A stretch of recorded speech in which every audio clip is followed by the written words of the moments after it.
All right, what's up, guys? Welcome back to the Living the Dream podcast. Today on the show, we have Dennis Consorte, and he's going to tell us a little bit about himself, and we're going to get to hear about his dreams and goals. Dennis, how you doing? I am doing amazingly well. How you doing, Tim? Doing well, doing well. Thanks for asking. So yeah, tell us a little bit about, I didn't put a title after your name, so just tell us a little bit about what you do and what you like to do for fun. I do a lot of stuff, and the easiest way to explain what I do is I am a digital marketing and operations consultant for small businesses and startups. And I really enjoy what I do, so that fits into the fun category. And in addition to that, I do other stuff. My wife and I like food, so I like to eat. That's one of my activities. We're total foodies. And I meditate a little bit. I'm trying to get back into better shape. And really I'm trying to spend more time working on my overall wellness. So those are some of the things I'm into. Gotcha. And by overall wellness, you don't just mean the physical part, but like emotional, spiritual. Gotcha. All of the dimensions, exactly. One of my biggest clients is a company called One and One Life. And the entire framework of the site is built around the 7 dimensions of wellness, including things like financial wellness, which I know is big for your audience. Yeah, no, for sure. It's one of the biggest barriers, I think, to actually living the dream. So financial wellness is a very important thing. Awesome. Well, tell us a little bit about your motivation. What gets you up and keeps you going every day? It's a really long story. I'll try to tell the short version. I started my first business back in the early 2000s. It was a DVD rental company, and I sold it to another company about 2 years later, worked for them, and then pivoted and discovered that I could use all of these digital marketing skills to help a number of companies. So that's how I started my digital marketing career. Fast forward to maybe 5 or 6 years ago, maybe a little longer. And I had an agency. I had a bunch of full-time employees. I had way more clients than I knew how to serve. I wasn't ready for it at the time. And I burned out. It was too much. I took on too many clients. I grew too fast. I didn't know how to lead my team in the right way. And I actually took a couple of years off in order to figure out what my purpose was. And in fact, I would say that I had lost my sense of purpose when I had that experience with my company. And when I took that time off, it gave me the opportunity to realize that it isn't just about money. It isn't just about growing as fast as you can. It's about doing meaningful work and helping people and enjoying what you do. And so I made a promise to myself and I said, you know what, moving forward, I want to take on clients where I know that I really believe in what they do and who they are and what they're trying to achieve. And so I actually say no to a lot of people who want to work with me. And the clients that I do work with, I give 100%. And that means just really helping them to realize what their dreams are in the best way that I know how. Yeah. Awesome. I love that. And so your burning out led you to that. I really want to be doing meaningful work. I really want to be helping people. I really want to be enjoying what I do. And you kind of help people do those 3 things and like figure that out for themselves and kind of hone in on it. Yeah. One of the most amazing things about the United States, and there are a lot of amazing things about our country and some things that are not so amazing. One of the amazing things about living here is we are so fortunate to be able to start our own businesses, to have a chance at success that you don't get in many other places.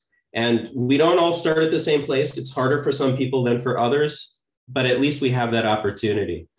And that really drives me because I know that entrepreneurs, startups, small businesses, these are the things that give people hope. And that's what we really need right now. When I look at this, this pandemic and the lockdown that was instituted in order to help us get through it, I believe there were a lot of great intentions there. And I do believe that we should do what we need to do to take care of one another's health. I do think that's important. I also think that there were some unintended consequences of the lockdown. People had significant mental health issues. People were depressed. People were committing suicide. People's businesses were failing because they weren't allowed to open their doors.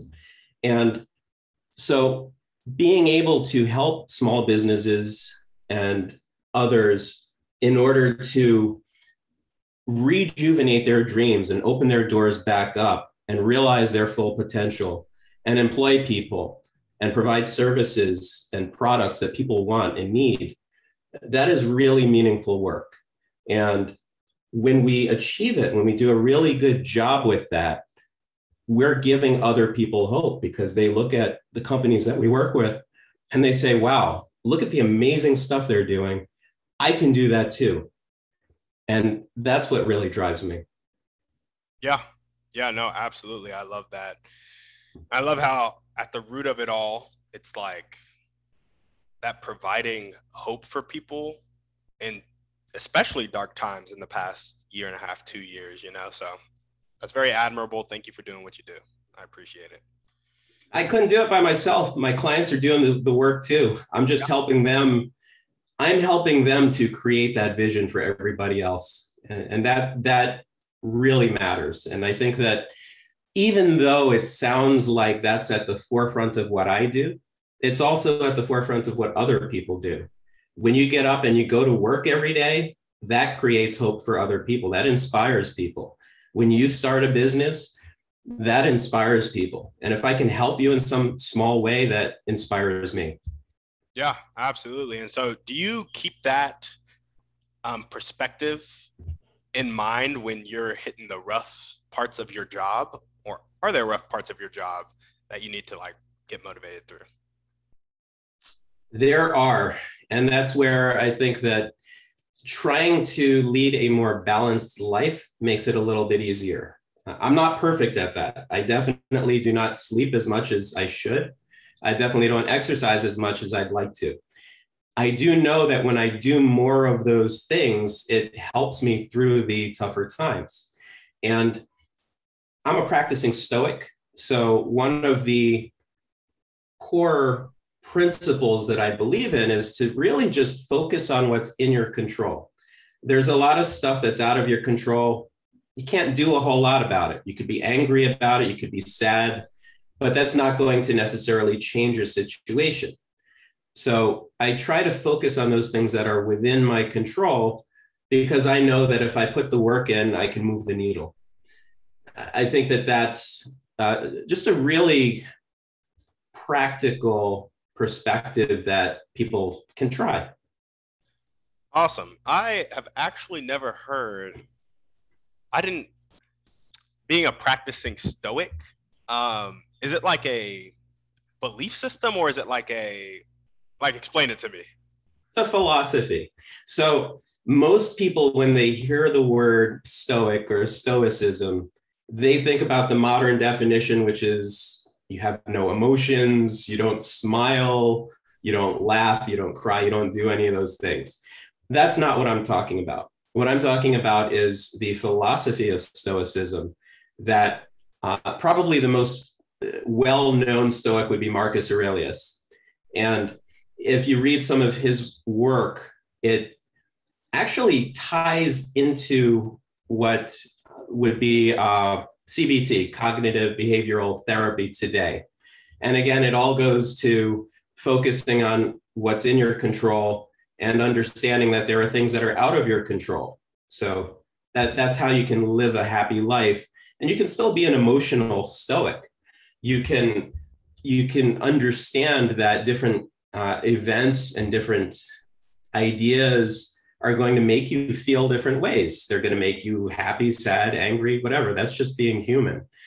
It's that moment between getting that feeling and then acting upon it that matters. So you react to an outside stimulus, and then you have a brief moment where you say, okay, how do I want to respond to this? Do I want to respond in anger? Is that going to produce a good outcome? Do I want to respond in a more constructive way? What do I want to do? That's really what Stoicism is about. And I'll give you one meditation that I do. It's a guided meditation. You can look them up on YouTube. There are plenty of examples of it. This one's called A View from Above. And the whole idea of it is that we all have our problems. And if you can figure out how to make those problems feel a bit smaller, then it becomes easier to manage them. So A View from Above, what you do is you picture yourself where you're sitting, and you imagine seeing yourself from the outside. And then you think about who you are, what your problems are, what you're trying to deal with that day, if you have any anxieties, whatever it is. And then you zoom out, and now you're 50 feet above your home, and you're looking down on yourself, and now you're really small. And all of those problems that you have are also really small. And you realize that there are so many other people around you, and they've all got stuff going on too. We've all got challenging lives that we have to deal with. And then you zoom out further, and eventually you're in outer space, you're looking at the earth, and you realize that you can't even see the tiny dot that you are. And the problems that you have they're not even visible from that perspective. And then what you do is you bring yourself back to earth, and you realize, you know what, I've got stuff that I have to deal with, but in the universe, it's not that big a deal. I can do it. Yeah, for sure. No, I love that. Yeah, that's awesome.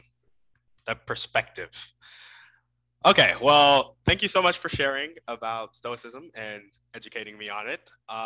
We're going to jump into the next part of our show, which is all about your dreams and your goals. So if you want to tell us a little bit about, just your vision for your life, and it can be professional, personal, anything, let us know. In a perfect world, my vision would be to help as many people as I can to find their path to happiness in whatever way that is, so long as they don't harm other people. That's what I want to achieve. How I get there, there are so many pathways to get there. The path that I've chosen is to help small businesses and startups, because I know that they inspire people, they bring people hope, and the economic freedom that comes with having a successful business just opens up more opportunities for so many people.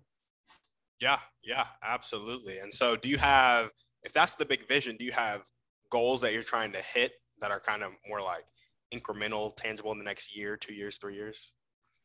Yeah. So when I think about my clients, who my clients are and what they're trying to do, I'm very selective about the companies that I choose. And I'll tell you about 3 of them. One of my clients is the health and wellness company that I mentioned, One in One Life. And what I really like about them is that they're trying to make wellness more accessible to more people. And by that, I mean the wellness industry, the wellness community, sometimes feels less inclusive than it could be. And so we're creating a space where people can feel comfortable, where the content resonates with you, like with people of color and with others, so that you have access to the same information and you don't feel excluded. So that's a really exciting project. It's a startup that has some significant funding behind it. And we're doing some really amazing things that some of which I can't tell you about, but you'll find out in about a year or so. Another of my clients, complete opposite end of the spectrum, is a small business. They're called Majestic Awnings. And what they do is they install awnings and pergolas. They basically create outdoor space for people's homes, restaurants, golf clubs, etc. So if you think about what we just went through, this pandemic and the lockdown that followed, what we achieved is we were creating outdoor space for, let's say, restaurants, meaning that they could serve more people, even though they were only allowed to be at 25 or 50% capacity. We were doing in my opinion, we were doing a tremendous service to those small businesses and to their customers. And The last project I'll tell you about is a really interesting one. You'll actually have him on your show, Larry Sharpe. I help him with a bunch of stuff. He's got his podcast, The Sharpe Way, that I'm sure he'll tell you about. And one of the projects that I'm helping him with, and I won't cover it too much because I want to make sure that he has something to talk about too. But I'm helping him produce a book, and his book is called On Happiness. So you can imagine what that book is about and what we're trying to achieve with it. So those are some of the things that I work on. Gotcha. I love it. So I know we've talked a little bit about what the thing that motivated you to put you on this path towards your dreams was your burnout, right? That was kind of your first step. But if there was one event that you could kind of trace it all back to, one day, one like thought process that you were having around that burnout, just kind of take us through that a little bit. Well, I can tell you a couple of things. If we can talk about the burnout, and then we can even go further back if you want to. Sure. So when I think about the burnout, there are no topics that are off limits here, right? Nope. Okay. All right. You're about to say something really crazy. No, I'm just playing. I do say crazy stuff, but I try to govern myself. So around the time when I had my burnout, maybe a year or two afterwards, I was ready for finding that purpose again. And it just so happened at that time that I'm going to bring up his name again. Larry Sharpe was running for governor of New York. And I really liked his message and what he stood for. And I said, you know what, I could get involved in this campaign. And so I got involved in his campaign for governor, and it's a third party. So we didn't win the governorship. That didn't happen, but we achieved a lot.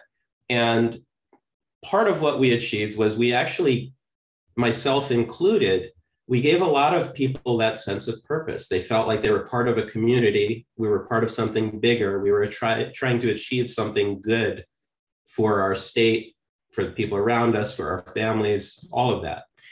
And working on that campaign just really helped me get my sense of purpose back. And then somewhere in there was when I started taking on clients again, where I was like, okay, you know what? I'm ready. I can start saying yes to people and working. And one of those clients was the health and wellness company, One in One Life. And I said, you know what?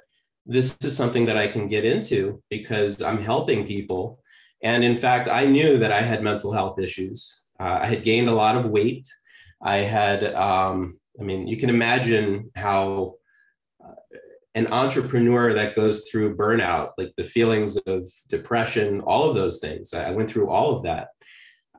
Being able to work with a health and wellness company, I can't express how much joy that brought me, because I knew that, number one, all of this content that we were producing, and we produce like anywhere between 50 and 100 articles a month on wellness, which is a lot.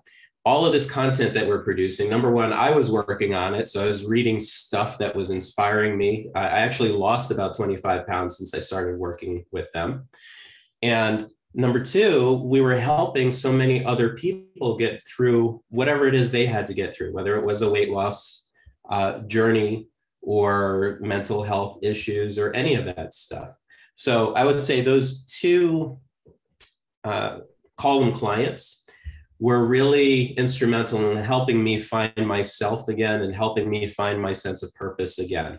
And then there were plenty of other clients that I've worked with since that time. I know that you're into real estate in a significant way. So I've also got I don't know if I can mention them on your show, but I have a real estate education client that I work with. It's a small public company, and we're bringing it back to life. And the whole idea there is just the same exact thing. If we can help people find success in real estate, they can transform their lives.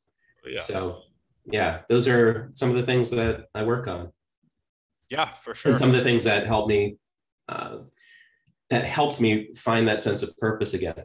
Now, if we go back to, let's say, 1995, because I'm an old man, okay?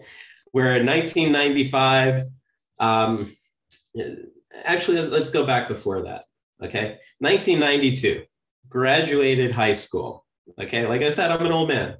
Graduated high school in the 90s, and, you know, my parents did the best they could with me. My dad was a Vietnam vet. He met my mom in Vietnam. I was born right before the fall of Saigon. And we were so fortunate to be able to get out of there before everything ended. And we came to the United States. We stayed with my grandparents at the time. And it was hard. If you can imagine, my dad was a combat veteran. He didn't have all of the skills and resources that he could have had he chosen a different path. My mom was an immigrant from a war-torn country. She didn't have a whole lot either. And so we struggled. We struggled a lot. But what we did have was hope. And my parents, they wanted the best for me and my siblings. And they believed, you know what, if we just instill the value of getting a good education in our kids, then they've got a shot. And they did that. We all made it in our different ways. What I would say, though, is that the dream that they were sold wasn't 100% accurate, because when I went to college, I started out with I was studying computer science, and then I had some challenges at the time. My mom actually died of cancer after my sophomore year of college. So I took a year off. I came home. We did a lot of family stuff. And it was really hard for me to recover from that. I was a kid, you know, I mean, to some people, yeah, 20, 21, that's an adult. When I look back, I feel like I was a kid. Yeah, I'm an adult. Yeah. You understand that it's just a relative thing. I don't mean anything negative by it. So I was in my early 20s. I lost my mom. It was devastating. And I almost didn't go back to school. I almost didn't go back, but I knew that it was important for my parents. I knew it was important for my mom. So if I could give her that, it would at least relieve maybe some of what we all went through, especially her. So I reapplied to college. I went back to school, but I didn't follow the computer science track. I wasn't in the right frame of mind. And I said, you know what, why don't I study psychology? Because that'll help me get through this thing I'm going through. And so my degree was in psychology. I graduated with my bachelor's, but I had so much debt at the time. And I was like, you know, I'm not one of those kids who can just go straight into grad school and get my PhD and live happily ever after. That wasn't happening for me. So I went straight to work. I started temping for different companies, worked on paying down my debt.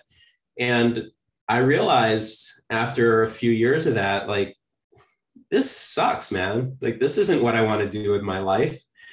And all that money and all that time that I spent going to school studying something that I couldn't even apply to my career path, I would have been better off choosing a different direction. Now, I'm not saying there's anything wrong with college. College is an amazing thing. There are great institutions. There are many people who have done exceptionally well because of what they studied. I just wasn't one of those people. And so I had to reboot my life. And I remember I used to walk to work from the trains. This was in Manhattan. I would walk 20 minutes from the train station to the office and do my job. And I would literally have this mantra going in my head, like, how can I make money? How can I do better? Like, that was all I could think about, because I wasn't making what I thought I should be making at the time. And that was part of what inspired me to just do something. And what also inspired me was at my last, let's call it full-time job before I started my company. Again, I was really fortunate. I worked directly with the CFO of that company. They were a real estate, not real estate, an architectural firm. If you could think of the top 5 real estate developers in Manhattan in the 90s and the early 2000s, they were all our clients. And so I worked at that firm, and I was really fortunate in that I worked directly with the CFO of the company. Very successful, very smart guy. And I had a moment where I was very vulnerable about the fact that I didn't think my life was going to go where I wanted it to go. And I expressed this to him, and I'm like, his name's Jeff. I'm like, Jeff, I don't see my life being what I really want it to be. I know I can do more, but I don't see how I can get there. And he gave me advice that was against his own interests, because me working there helped him achieve what he needed to achieve. But he was a good person. And he said, you know what? You need to carve your own path. You need to figure stuff out. And he even told me a story about how whenever he hit a plateau at a job, it was time to move on, and he would find another job somewhere else. And that's how he would get his bump, because oftentimes you get stuck when you stay at one company. And what I took that as, I tried interviewing at different places, but I wasn't really good at interviewing. That wasn't part of my skill set at the time. And so I said, okay, this interview stuff isn't working. Finding a new job is really hard. Maybe it'll be easier if I just create a new company. Right? That's the easy thing to do. That's the answer. And so it just so happened that one of my buddies was, he was laid off from an investment bank at the time. And so he didn't know what he was going to do either. So we got together and we were like, okay, let's start a company. What can we do? And at the time, Netflix was really starting to hit its tipping point. And we said, okay, maybe we can do something like that. And so we explored inventory that Netflix didn't carry. And that was our niche. And we made a successful business, and it was hard, but we were able to sell it. And I found a new career path. And that was an amazing, transformative experience, because it helped me get out of the employee mindset. I wasn't fully out of it. I actually had a couple of, you could call them full-time jobs after that, but it helped me start my path towards just having more of an ownership mindset. And I think that having an ownership mindset is really good, not just for business owners, but for people who work at companies. If you really own your job, you can do so much more, and you become so much more valuable to your employer and to your customers. So I would say that was also a very transformative experience. Yeah. Yeah, no, absolutely. I love that. And so I know that was a little bit before all the burnout stuff, but I think that was really critical in understanding, I always call it the next first step. Like, we're always taking next steps, but I often feel like we're taking next first steps because we're always trying something new, always like getting on a new horizon. And so, yeah, man, I like that you went all the way back to that. I appreciate that. And I think there was a lot of value there for the listeners, because, a lot of us are young or feel stuck, and we need that advice. Today is the first day of the rest of your life. Yep. If you feel stuck, guess what? You get to start over tomorrow. So if you have that mindset, you can do anything, in my view. Yeah. Yeah, no, I love that. Eric Thomas, I don't know if you know who that is, but he always says, start making the rest of your life the best of your life. There you go. I really like that. So awesome. Yeah. Well, if there was one type of person that you could meet right now that would help you take the next step towards helping as many people as you can find their path to happiness, who would that person be and how would they do Wow, that's a really challenging question. it? If I could find a person who could help me find my path to happiness or help others find their paths to happiness. Help you achieve the next step in your dream, which you had as help other people find their path to happiness, but I'm sure that also incorporates your path to happiness. So both. Yeah. You know what I would say is I would really like to meet the next member of my team. So in other words, before I had my burnout, I just wasn't leading my team in the right way. And I was essentially touching all of the accounts. And if you can imagine, I had like 50 clients I was servicing. It's a lot. And for one person to try to touch all of those accounts every week, it's impossible. Can't be done. So if I found the next person to add to my team who can help me scale, where I can empower them with a sense of ownership and a sense of leadership, and where I can show them that the work that they do really matters, that would be an amazing person for me to meet. I'm at a crossroads right now where I have a really good life. I'm very fortunate with the clients that I have. And I can now make a decision. Do I stay with a handful of clients that pay very well and bring me that sense of purpose? And I can make a very good living at it. Or do I want to take another shot at making something bigger? And I'm dabbling with the idea of maybe scaling again. I just want to do it right this time. And what that really means is going a little bit slower and bringing in people at a pace that is sustainable and training them and empowering them and just really giving them ownership. That could make it better. That could make it easier for me to achieve that next step for myself. Awesome. Awesome. And so if you were to describe this person, this next person on your team, how would you describe them? I know you said you want to empower them with ownership and leadership and that you want to let them know that their work matters, but they're also bringing stuff to the table. So what type of person are they? That's a really good question. They would definitely need to have tough skin because I'm not an abusive person. I do my best not to do that. And if I'm firm with my feedback, I try to make a point of making people feel better afterwards to let them know that it's not about them, that it's situational. Sometimes that happens. We get stressed out and we have to,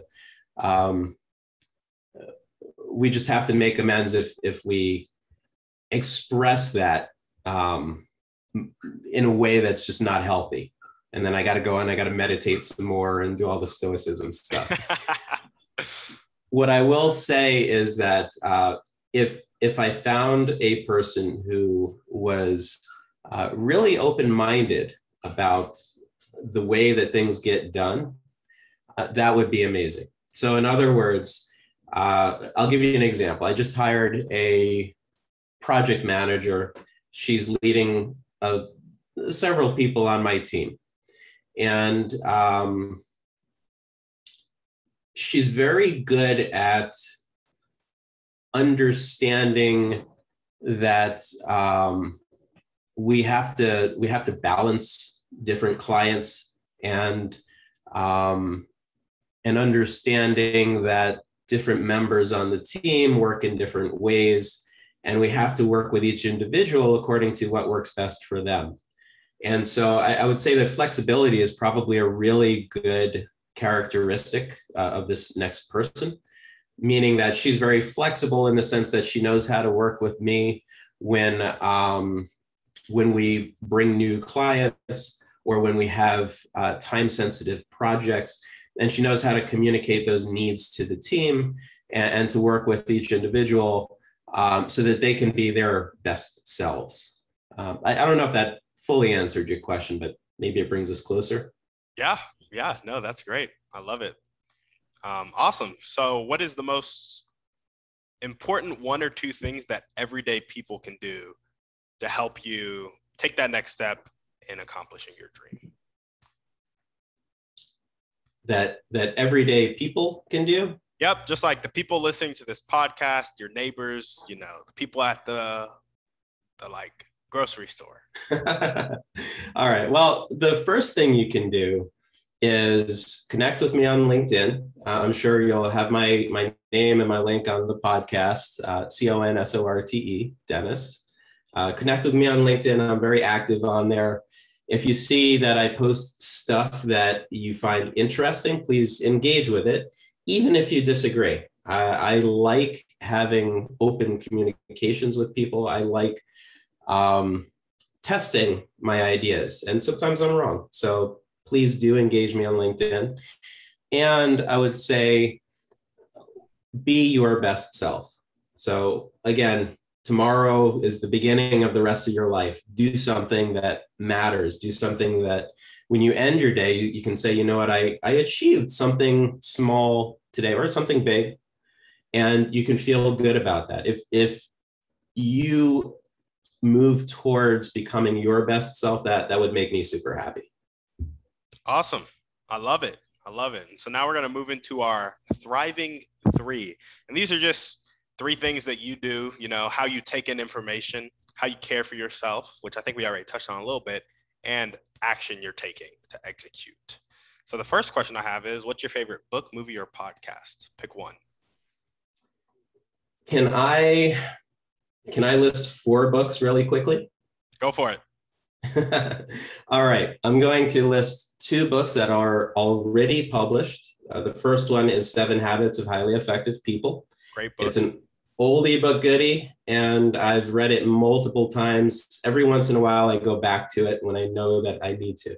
My takeaway from it is that it helps you move from having a dependent mindset into becoming independent and then interdependent, which is an amazing thing. If you're not ready for all of that, another great, much shorter book is The Go-Giver by Bob Burg. He is one of my connections on LinkedIn. You look like you want to say something. Go ahead. I just love that book. Yeah.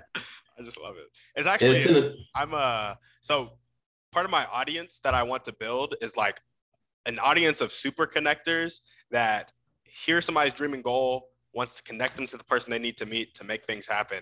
I'm pretty sure I got the concept either from The Go-Giver or from another book written by Bob Burg, or both. So yeah, he's an amazing guy, and he's very accessible. So if you're not already connected with him on LinkedIn, definitely connect with him. Super guy, and he's very active on there. My favorite part of that book is the law of compensation, which just means that your income is determined by how many people you serve and how well you serve them. And so that's just a really good thing to keep in mind. 2 other books really quickly. First one is a book that I'm working on with my friend and client, Larry Sharpe, called On Happiness. And you can ask him about the different, call them dimensions of happiness that he came up with for this book. And then the second book that I'm working on with another client is my friend and client, Hike Larson. He's going through a weight loss journey. He was over 300 pounds. And he had a heart attack in his early 30s when he was living in China. And so the book that we're producing is all about how he had to get his head straight, and he had that moment where he almost died in his 30s. And it's just such an incredible story how he survived being in China. Like it wasn't easy for him. So that's another book that I'm working on with a client. Does it have a title? I think I missed it. No, not yet. Not yet. Gotcha. Awesome. Yeah, we haven't titled it yet, but we're working on it. And Yeah, you can just check him out on social media. His name's Hike Larson.